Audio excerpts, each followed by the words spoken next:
एक बार की बात है, एक बहुत बड़ी आर्ट गैलरी ने कॉन्टेस्ट डिक्लेयर किया।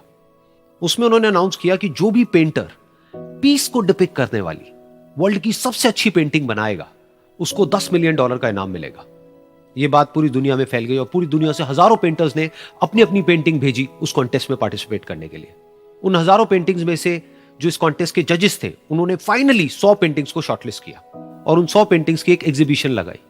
उस एग्जीबिशन में इन सारे पेंटर्स को तो इनवाइट किया ही किया, साथ ही साथ मीडिया वाले भी बैठे हुए थे और मीडिया वालों के साथ हजारों लोगों की भीड़ भी जमा थी। क्योंकि प्राइज अमाउंट इतना बड़ा था तो सबका इंटरेस्ट था ये जानने में कि कौन जीतेगा, कि वो पेंटिंग कैसी होगी और कौन वो पेंटर होगा जिसको इतना बड़ा अमाउंट मिलेगा। फाइनली वो दिन आ ही गया। वहां पर सारी ही पेंटिंग्स देखने लायक थी और एक से बढ़कर एक थी। उसमें से कुछ पेंटिंग्स थी जहां पर सबसे ज्यादा भीड़ थी। जैसे एक पेंटिंग थी जहां पर एक बिल्कुल साफ पानी की नदी बह रही थी जिसके पीछे कुछ पहाड़ थे, उसके ऊपर बर्फ जमी हुई थी और पीछे से सनराइज हो रहा था। एक और पेंटिंग थी जहां पर पेंटर ने पीस को डिपिक्ट किया था फुल मून नाइट के थ्रू, यानी कि एक बिल्कुल पीसफुल लेक थी जिसका पानी बिल्कुल स्टिल था, इतना स्टिल कि उसके अंदर आप रिफ्लेक्शन देख सकते थे आसपास में जो भी कुछ था उसका, बिल्कुल एक मिरर की तरह। और बिल्कुल डार्क आसमान में कुछ तारे चमक रहे थे और एक चांद चमक रहा था। उसके अलावा एक पेंटिंग थी जिसमें बिल्कुल सफेद बादल थे, नीला आसमान था और बिल्कुल हरी हरी घास थी। यानी कि सारी ही पेंटिंग्स ऐसी जिसको देख करके ही मन शांत हो जाए। तो कॉन्टेस्ट बहुत ही टफ था क्योंकि सारी पेंटिंग्स एक से बढ़कर एक थी। तो जजेस के लिए शॉर्टलिस्ट करना कि कौन सी पेंटिंग बेस्ट है, that was very very difficult. लेकिन वो मोमेंट आ ही गया जब जजेस ने अपना माइंड मेकअप कर लिया और एक पेंटिंग को इन सारी पेंटिंग्स में से सिलेक्ट कर लिया और उस पेंटिंग को एक बड़े से कर्टेन के पीछे रख दिया। सामने वो सारे पेंटर्स बैठे हुए थे, मीडिया वाले थे और हजारों लोगों की भीड़ थी। सबकी क्यूरियोसिटी बढ़ती चली जा रही थी क्योंकि अमाउंट बहुत बड़ा था। लेकिन जैसे ही वो पर्दा हटा और सामने से सबने उस पेंटिंग को देखा तो सब हैरान रह गए। सब एक दूसरे की शक्ल देखने लगे। किसी को कुछ समझ नहीं आ रहा था कि एक्चुअल में हो क्या रहा है, क्योंकि वो पेंटिंग जो वहां पर दिख रही थी वो दूर दूर तक शांति को डिपिक्ट नहीं कर रही थी। तो सबको लगा कि शायद उस आर्ट गैलरी से कोई गलती हुई है या जजेस से कोई गलती हुई है और किसी गलत पेंटिंग को वहां पे रख दिया है।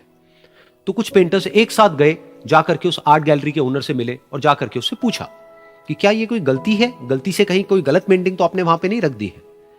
तो आर्ट गैलरी वाला थोड़ा सा मुस्कुराया और बोला नहीं, ये पेंटिंग बिल्कुल ठीक है। जजेस ने इसी पेंटिंग को सिलेक्ट किया है और यही पेंटिंग आज की विनर है। सारे पेंटर्स ये जवाब सुन करके गुस्से से भर गए और सबने मिल करके रिवोल्ट कर दिया। और ये देख करके सारे मीडिया वाले अपनी अपनी जगह से खड़े हुए और भागते हुए गए उस आर्ट गैलरी के ओनर के पास में और अपने अपने माइक्स उनके मुंह के आगे कर दिए।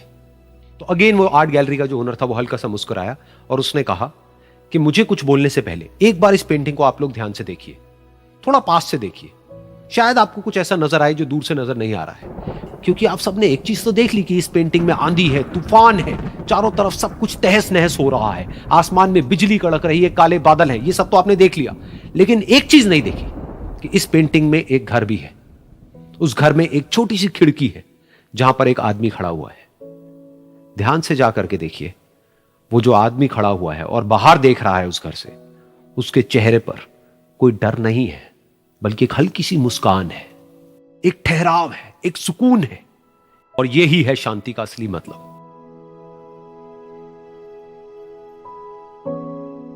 यानी कि शांति का मतलब यह नहीं है कि हमारे बाहर सब कुछ शांत है और फिर हम शांत हैं, क्योंकि वो टेम्पररी है। असली शांति का मतलब यह है कि हमारे बाहर चाहे जो कुछ भी हो रहा हो, हम अंदर से पूरी तरह से शांत हैं, हमारा मन शांत है। क्योंकि जिसका मन शांत नहीं है उसको चाहे आप कितनी भी सुंदर से सुंदर जगह पर ले जाकर के बिठा दो, वो वहां पर भी जाकर के दुखी ही रहेगा। लेकिन दूसरी तरफ से जिसका मन शांत है, उसके बाहर चाहे कुछ भी हो रहा हो, चाहे मौसम कैसा भी हो, चाहे उसके आसपास में सब कुछ तहस नहस हो रहा हो, तूफान हो, लेकिन वो अंदर से बिल्कुल शांत रहेगा। और यही है शांति का असली मतलब।